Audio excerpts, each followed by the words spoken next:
Y el maestro es el que te empuja, es el que te ayuda, es este viento benéfico que te hace ir más allá de ti mismo, de tu mente, de tu concepción. El consumir, el tener, el viajar, nunca nos va a llenar. Como dice la Upanishad, nada finito nos va a llenar.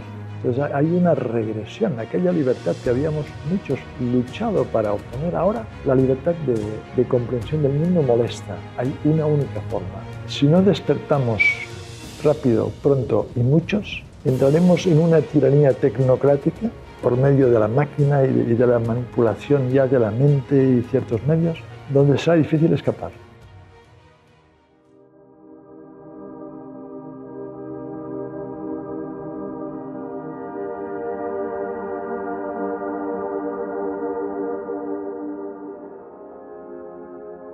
El hinduismo es un mundo lleno de mundos, sería un cosmos donde antiquísimas tradiciones espirituales, védicas, los Vedas sería uno de los textos principales, los Ágamas, otros textos antiquísimos, y a partir de aquí los sistemas ortodoxos, cómo interpretan la enseñanza védica de distintas formas,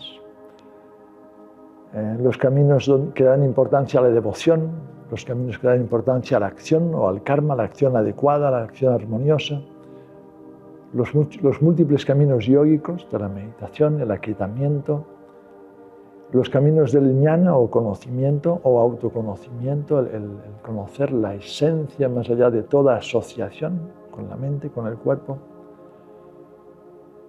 Cientos y cientos o miles y miles de mahatmas o grandes seres a lo largo de muchos siglos. Todo esto compone un mundo de una riqueza espiritual extraordinaria. El origen de esta tradición se queda en lo mitológico, se queda la historia pierde sus nociones, no se sabe exactamente. No origina con un libro, ni con una única enseñanza, ni con un único señor, ¿no? Una persona. No hay concepto de profeta, mesías, ni salvación única, sino una variedad de sistemas de conocimiento, de práctica espiritual, para la plenitud de la persona, para vivir en armonía, lo que se denomina el ritmo, el orden cósmico, y que el ser humano sea plenamente un ser que siente su plenitud y que es parte de algo sagrado. Esta pregunta podía tener semanas de respuesta, pero esto sería un poco de forma concisa lo que esta tradición tiene en sí.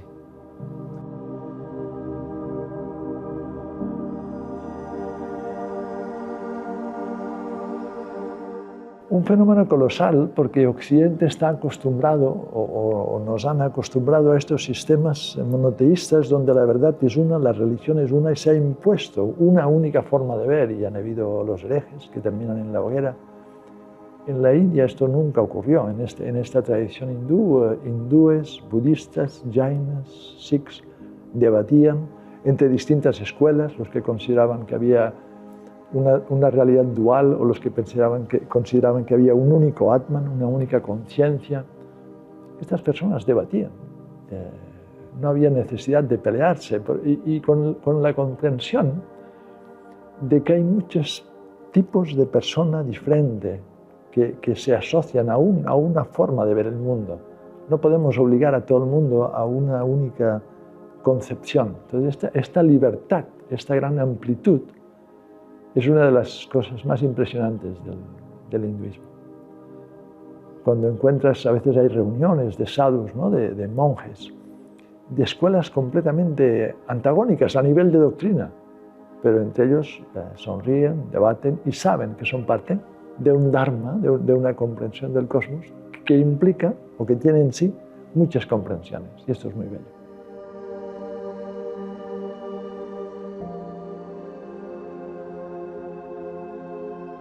Es decir, la comprensión del hindú que conoce el sánscrito o el pali o las lenguas antiguas, esta comprensión existe. Ahora, fuera de los ámbitos, diríamos, de la ortodoxia, hay muchísimos textos que no han sido traducidos al inglés, ni al francés, ni al alemán. Sí que hay un movimiento de indólogos importante en Estados Unidos, en Inglaterra, Alemania, Francia, España muchísimo menos, Sí que hay muchos esfuerzos en traducción de textos de distintas tradiciones, pero lo que está traducido a lenguas occidentales es casi mínimo, comparado con la inmensidad de textos y comentarios, y es poco. De sánscrito se ha traducido bastante, pero lenguas como el tamil, el malayali, que quizás no se les da tanta relevancia, hay unas grandiosas tradiciones también, Kannada, etc., ¿no? Entonces son muchos mundos.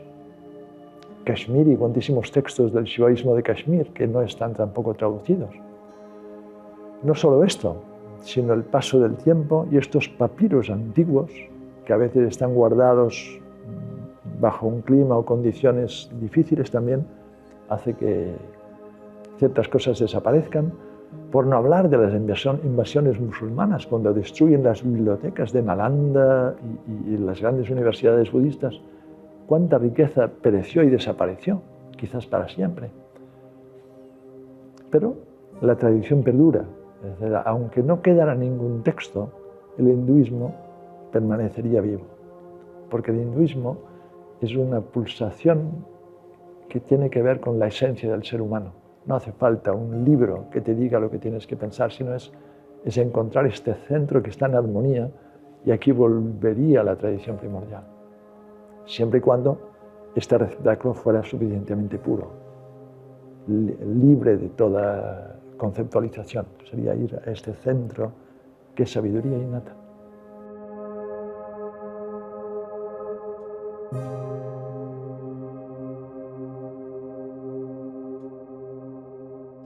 Para muchas personas es difícil acceder.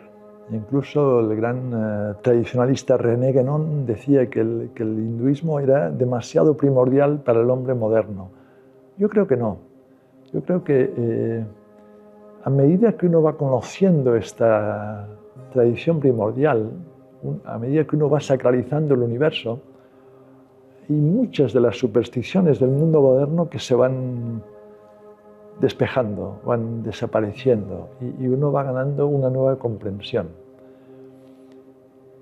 Cuando algo es importante, puede comprenderse enseguida o puede haber un tiempo de comprensión. También dependerá ya de las impresiones latentes de cada persona. Hay quien lee un texto y se siente muy cercano al Dharma hindú.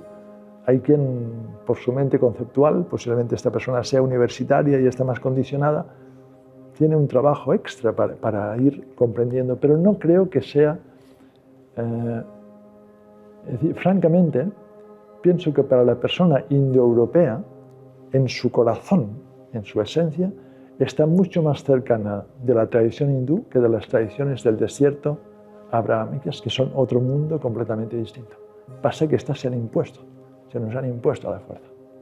Pero pienso que nuestro latir es que hay multiplicidad de dioses, multiplicidad de caminos, que nadie debe de sufrir o morir por una idea, por una concepción, que debe de haber una amplitud de libertad espiritual y que cada uno crezca a su manera. Que considera que no existe ningún Dios, perfecto. Que considera que todo es un vacío, perfecto. Que considera que hay un Atman, una conciencia una, que está en el corazón de todos y en todos los seres, perfecto. Esta amplitud es el Dharma hindú. Y esto le cuesta al occidental porque está acostumbrado a que algo es blanco o negro.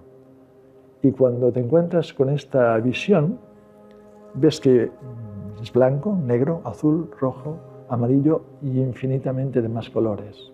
Que la realidad, cuando está vista a través de una mente, puede ser de muchas formas. Pero el hinduismo nos lleva a ser capaces de reconocer lo real más allá de la mente. Lo que se llama anubhuti, una experiencia directa que no está filtrada por la mente, por el concepto. Luego, entre la experiencia y yo no hay diferenciación. Pero esto es otro plano de experiencia.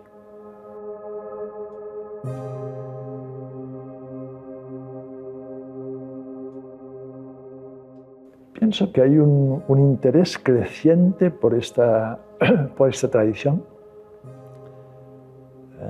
Creo que es de las pocas tradiciones antiguas de la Tierra que se mantiene, que mantiene sus rituales, mantiene sus iniciaciones, mantiene sus palabras de poder.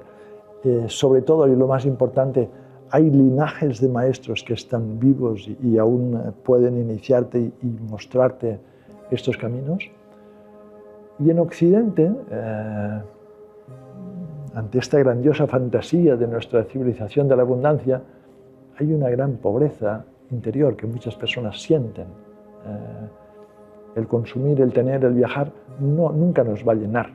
Como dice la Upanishad, nada finito nos va a llenar. La plenitud está en Bhuma, y Bhuma es lo infinito. Y esta infinitud está en mi corazón, no depende de nada. Entonces esto es lejano en esta forma de entender, que es adquirir, lograr, he conseguido. Deja todo y observa lo que ya eres. Este es un cambio para un occidental a veces difícil de reconocer inmediatamente.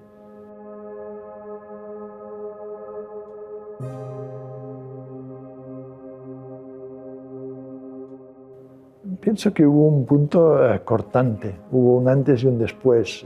Para los griegos, la sabiduría, el griego sabía que en cuanto a sabiduría, la grandiosa sabiduría que tenía un griego, sabía que su sabiduría venía de Egipto.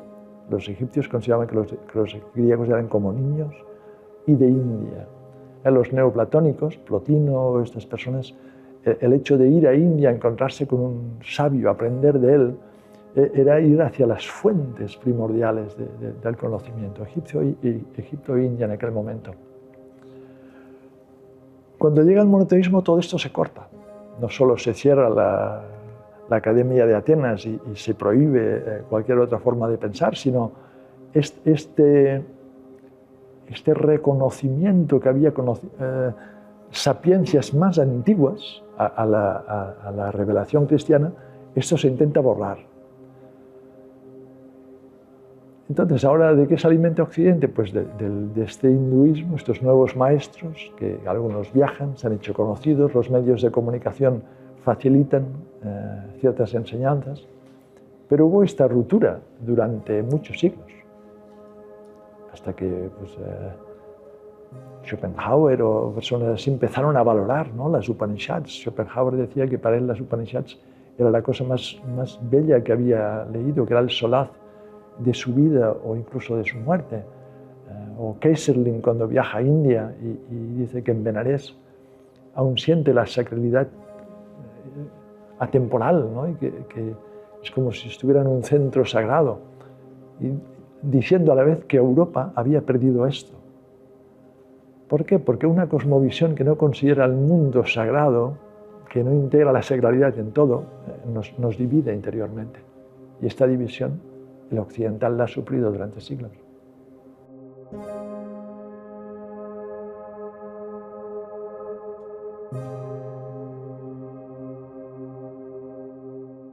El tiempo, ya que la mente es tiempo, es algo estudiado en gran detalle ya desde la antigüedad. Desde los tiempos más diminutos, que científicos quedarían sorprendidos de hasta estas personas cómo definían estos microespacios de tiempo, hasta eras larguísimas, eras de creación de un universo, de destrucción de estos universos. En el fluir del tiempo, el hindú concibe que hay 4 eras, o yugas. Una era, Satya Yuga, la más larga, duraría 1.600.000 años, donde los seres humanos viven en gran armonía, no hay violencia, no hay desavenencias, hay una sacralidad que se vive. Sigue el Tetra Yuga, la siguiente fase, un poco más corta, 1.200.000 años. Ya empieza a haber un poco más de dualidad para pasar a la tercera era, Dvapara Yuga, y hay guerras y hay desavenencias, para llegar finalmente a este Kali Yuga. Esta sería la era actual, que según el hinduismo estaríamos empezando. Llevaríamos en este Kali Yuga unos 5.000 y pico de años, pero es una era larguísima, tiene 400, según hay quien dice que estas cifras son simbólicas y hay quien dice que no, que serían más de 400.000 años. Entonces aquí vemos que la tierra no se respeta, que los animales no se respetan, que la especulación y el abuso de los gobernantes cada vez es más, que la rectitud y el orden interior se pierde, que la palabra pierde su poder. Hay textos como el Vishnu Purana que describen de forma muy gráfica lo que vemos alrededor de nuestro mundo, ¿no? ¿Quién es rico? Pues no la persona más noble, a veces la más hábil y que ha hecho el dinero de la forma más truculenta. Y esto parece que la sociedad incluso lo premia. Dice, mira qué listo que ha sido. Cosas que antiguamente eran inconcebibles. Una persona lo que más valoraba era su dignidad, su honradez, su veracidad. Entonces este es el momento, según el hinduismo, que estamos viviendo. A la vez, y ahora dando un salto y hablando del tiempo a nivel metafísico, el tiempo es mente. Ahora hablamos ya del yogi, esta persona que está entrando en espacios de no mente. Cuando no hay mente, cuando no hay yo, no hay tiempo. Entonces el tiempo es algo que depende de mi estado de conciencia. Si estoy sufriendo es posible que el tiempo sea largo, sea difícil de pasar. Si estoy gozando es muy fácil que este tiempo sea... Y hay tiempos, el tiempo de los humanos, el tiempo del mundo de los antepasados, el tiempo de los mundos de los devas. Dentro diríamos, de la ilusión del tiempo había muchas gradaciones de tiempo. Pero el yogi es aquel que trasciende el tiempo, que va a este espacio de no condicionamiento, trascendiendo la misma noción de yo, y donde no hay yo, no hay tiempo. Esto sería un aspecto metafísico del fin del tiempo como parte de la mente. El tiempo no deja de ser una ilusión de nuestra propia mente, de que algo está en el plano temporal. Cuando no hay mente, no hay tiempo. De nuevo, esto es muy breve, el tiempo sería podemos hacer un largo tratado de distintas formas de hablar del tiempo.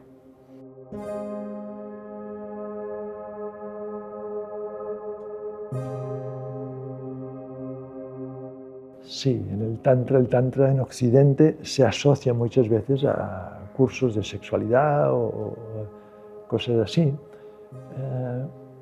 El tantra es una tradición muy importante ahora en el hinduismo. El tantra, a partir de ciertos siglos, a partir del siglo VI, VII, va abarcando muchos aspectos de la tradición hindú. Entonces, incluso los monasterios más védicos tienen rituales como los Sri Chakra o Sri Yantra, que son tántricos. Hay mantras que son tántricos. El tantra da gran relevancia al maestro, al discípulo, a la iniciación, a la energía. Concibe el universo como un baile de energía. Para el Shakta, ¿no? Es una escuela dentro del tantra, concibiría que el universo es la madre, es la manifestación de la gran madre en su expansión de nombres, formas, posibilidades. El tantra nos lleva a esta sacralización de todo en el cosmos. Es una tradición muy bella, de una grandiosa riqueza, muy poco conocida en Occidente, o aparte de poco conocida, mal conocida, tergiversada en Occidente.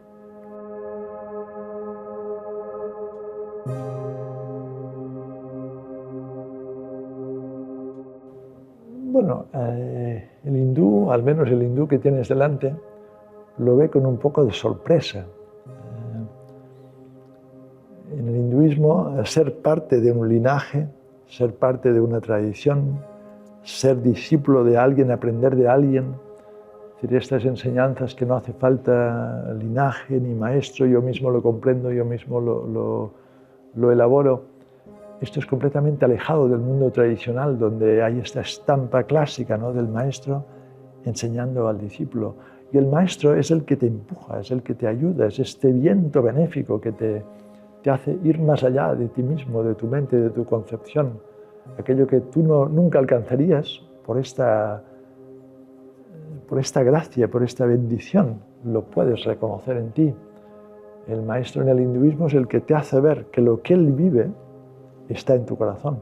Y tú también puedes despertarlo siguiendo unas pautas, muchas veces tradicionales, que han servido durante miles de años.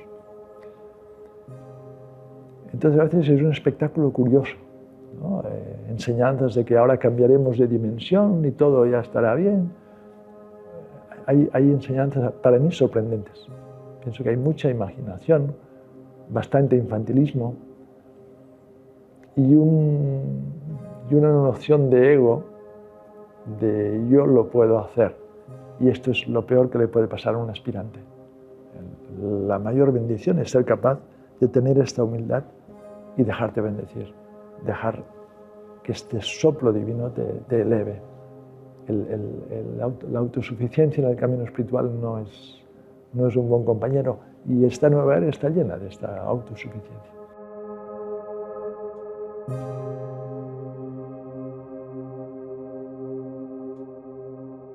¿Qué camino? Dependería de la persona, pero sacralizar nuestra vida. Por ejemplo, ahora en Occidente hay una gran, no invasión, pero una grandiosa práctica de Hatha Yoga, ¿no? De yoga físico. La gente va al gimnasio, durante esta hora y media parece que la gente haga algo importante, haga yoga. Pero luego, cuando conduce, cuando habla con su marido, cuando habla con su hijo, cuando está trabajando, cuando trata con sus empleados, esto también sería yoga. Tan importante como cuando estás en esta asana, en esta postura delicada. Entonces, el sacralizar la vida, darnos cuenta que cada instante es un instante divino, un instante de crecimiento, un instante donde tengo que estar en atención para ser noble, para ser excelso. Dar este salto de integrar que la vida es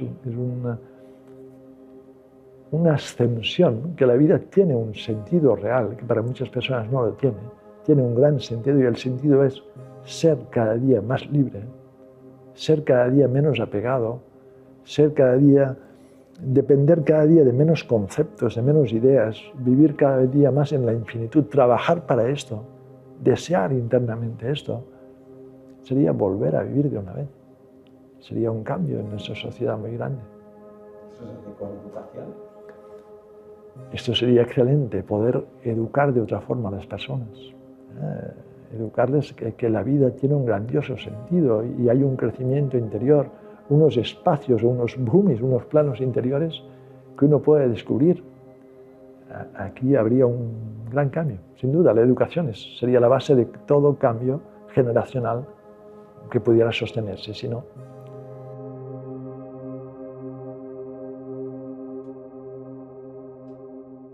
Shiva es una deidad. Shiva es una de las deidades más importantes, Mahadeva, el gran dios. Sobre todo para los shivaitas tenemos grandioso respeto a esta deidad. Pero Shiva, hay muchas formas de ver este Shiva. Tenemos al Shiva mitológico, donde hay todas estas historias que el Ganges desciende sobre su cabeza, este Shiva como un yogi, este gran renunciante. Shiva es el señor que bendice a los yogis, al meditador. Pero hay una forma más sutil o metafísica de entender lo que es Shiva, o incluso el Panchakshari, el mantra Om Namah Shivaya. Shiva también puede ser concebido como esta conciencia que está en todo, como la propia esencia, como la esencia de todo. Esta sería otra comprensión de esta deidad que tiene su mitología, sí, pero esto sería una parte con nama y rupa, nombre y forma. Pero si voy más allá de la mitología, del nombre y la forma, Shiva lo que implicaría sería la conciencia, que es el origen de todo, lo que todo lo sostiene y aquello a lo cual todo regresa. Y los textos describen este Shiva como plenitud y dicha, y hay estas descripciones tan bellas en las Upanishads, donde los cosmos, todos los mundos y planos surgen de la dicha y la plenitud, bailan en la dicha y la plenitud y se reintegran en la dicha y la plenitud. El yogi encuentra esta dicha y plenitud en su corazón, la experimenta y luego la reconoce en todo. Entonces este tattva, este principio supremo, para muchos lo llamamos Shiva. Podríamos llamarlo conciencia, podríamos llamarlo el absoluto, pero Shiva sería uno de estos nombres de la conciencia trascendente.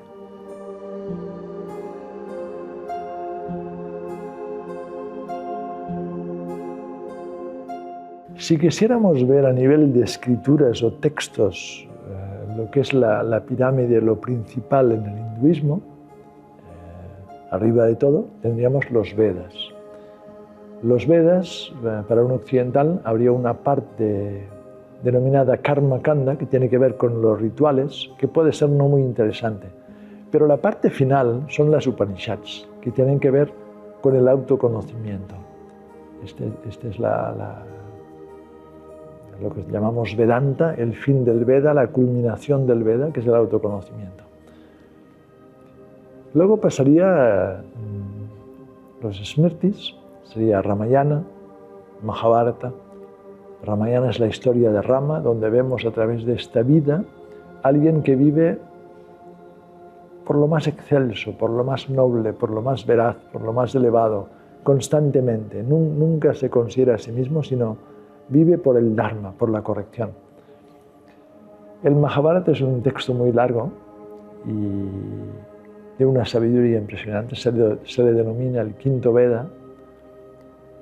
Y allí, aparte de muchas historias, diálogos, entre ellos la Bhagavad Gita, hay una larga historia de dos familias, una guerra, y vemos todas las sutilezas del Dharma, sutilezas de la acción correcta en situaciones a veces extremas, ¿no? Como el Dharma no es esto siempre, sino dependerá de la persona, del lugar, del momento, de la situación. Es decir, el Dharma es algo vivo, no es algo estático. Luego vendrían lo que se llaman Puranas. Purana es antiguo. Habría 18 Puranas mayores, 18 Puranas menores. Es todo un mar de textos más mitológicos, pero que en esencia son reflejos de la enseñanza védica, pero de una forma más a través de historias de deidades. Luego vendrían los 6 sistemas filosóficos. Estos Vedas o Darshanas. Estos Vedas son interpretados de 6 distintas formas. Una sería el Vedanta, el Yoga, el Samkhya, Jnana, Vaisheshika, etc. Cada una con su visión particular de lo que el Veda decía, ¿no? Y ya desde la gran antigüedad hay estas distintas escuelas. A partir de aquí podrían haber ya las distintas escuelas shivaitas, que consideran a Shiva como su deidad y todos los textos, vishnuitas. Sería tremendo la cantidad de textos. Si alguien dijera, pues en 12 años quiero tener una idea básica del hinduismo, pues sí, 12 años es justo. Es justito para un poco los textos más importantes. Hay una gran cantidad de textos. Pero esto sería como lo que hemos nombrado ahora, sería como lo más importante. Ya dependerá de tu maestro, de tu escuela, de tu linaje, qué textos son los importantes para ti estudiar. En el caso de un swami, ¿no? de un renunciante de la orden de Shankara, ¿qué es importante? Pues las Upanishads, que hablan del autoconocimiento, hablarán de que existe una conciencia absoluta que no es distinta de mi esencia. La Upanishad sería la culminación. Luego, ¿qué vendría? La Bhagavad Gita. Porque a esta culminación metafísica de las Upanishads, la Gita desarrolla una sadhana, una práctica. ¿Cómo practico esto? Y luego también los Brahma Sutras. Para un monje de una orden de Shankara, luego, ¿qué vendría? Los textos de Shankara, que son muchos. Sus comentarios a las Upanishads, o Bhashyas, su comentario a la Gita, a los Brahma Sutras, a los muchos trabajos que hablan de distintos aspectos de este Advaita o no dualidad. Si fuera una persona que sigue un camino dual, vishnuita, pues igual estudiaría la vida de Chaitanya Mahaprabhu, los comentarios del Srimad Bhagavatam. Ya dependería de cuál es su línea de práctica o de comprensión, se abriría todo casi un mar de textos y posibilidades.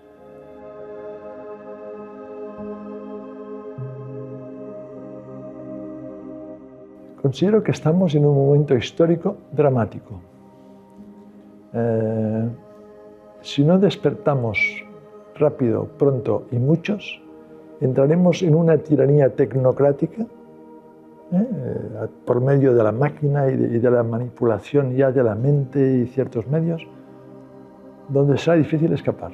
donde la libertad será una cosa casi, por ejemplo, ahora cuántas personas, pensábamos que eran sensatas, quieren que la información que no les interesa que no se pueda emitir, que se tenga que cortar, cuántas cosas no podemos ya ver, que veíamos no hace mucho. ¿Qué está pasando? Entonces hay una regresión, aquella libertad que habíamos muchos luchado para obtener ahora, la libertad de comprensión del mundo molesta. Hay una única forma. Y cuidado, porque esto viene con movimientos que utilizan técnicas sutiles, poderosas de condicionamiento, y es el momento de sacralizar nuestra vida, es el momento de empezar a vivir de forma distinta. Si seguimos el barco tal como va dirigido, el viaje no va bien. Es el momento de tomar fuerza, ser un poco más heroicos y tomar medidas urgentes de cómo queremos vivir y cómo queremos que sea este mundo. Porque hay fuerzas muy poderosas que conducen, bueno, que están creando guerras innecesarias, que están jugando asustándonos con el clima, asustándonos con lo que quieren, con pandemias, y la manipulación es muy grande. Nos tuvieron a todos encerrados en casa, una cosa que un gobierno no puede hacer, lo hicieron. Nos forzaron a inyectarnos ciertas sustancias que no podrían hacer, lo hicieron. ¿Y qué van a seguir haciendo? Pues mejor no saberlo. Bueno, sí, mejor saberlo, pero mejor estar precavidos y empezar a vivir alternativamente. Cuanto más autosuficientes podamos ser, mejor. Cuanto más recuperemos la familia y el grupo y la sangha, lo que llamamos en el hinduismo la sangha, el grupo de personas que tienen una misma forma, una misma comprensión, volvernos a ayudar, a generar una sociedad unida. Lo que busca el gran sistema es el individuo, que no sea parte de nada, que no crea en nada, que no crea ni en el país, ni en la religión, ni en nada. Este es el personaje perfecto para poderlo manipular. Si soy parte de algo, este algo me alimenta, me da fuerza. Y a este héroe es más distinto, mucho más difícil. Entonces pienso que es un momento, sí que hay personas optimistas, que ahora como si saltáramos, ahora hay mucho interés. Bueno, hay mucho interés, sí que hay interés, pero cuidado, hay una ola muy grande que nos está cayendo encima. Entonces yo pienso que es un momento para nunca alarmarnos, pero para tomar pasos serios hacia cómo queremos vivir. Y cómo queramos, sobre todo si tenemos hijos, Swami no los tiene, pero qué mundo queremos dejar a nuestros hijos. Y es nuestra responsabilidad lo que vamos a dejar.